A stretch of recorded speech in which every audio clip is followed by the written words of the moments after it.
Kabir Adamu, he's the managing director of Beacon Consulting. That's a security risk management and intelligence consulting company for the African Sahel countries. Welcome to the program. A lot of people will be looking at Anthony Blinken right now on a four-nation tour of Africa and thinking, why now? Because he's been so occupied and there's so much is happening with Israel's war on Gaza. So why now?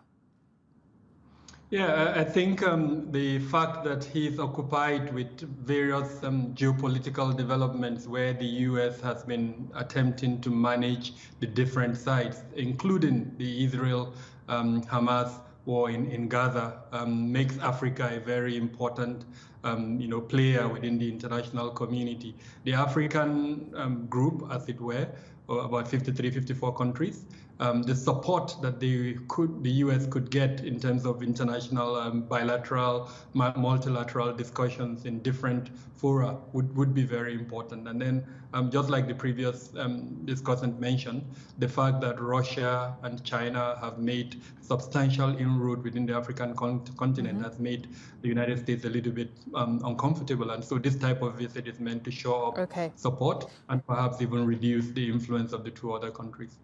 Interesting point. So the influence of Russia and China is making the US uncomfortable. Why is that? And what could Anthony Blinken do with regards to that?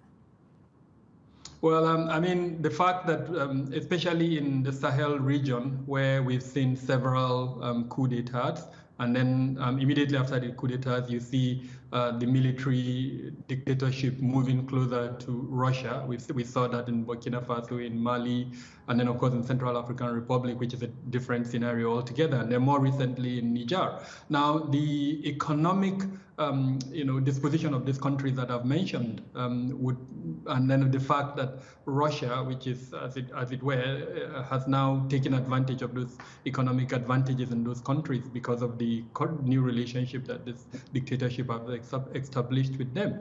That is something that the U.S. would want to either limit or in some instances even block completely. Then, of course, the security consequences of this development. On the one hand, it is because of insecurity that the developments are occurring. And on the other hand, the possibility that these local security challenges could become global is also something that is making the U.S. uncomfortable. Then let's not forget the democratic tradition, as it were, the need for U.S. to show itself as the number one democratic country in the world. Of course, it would want to expand that in the Sahel region.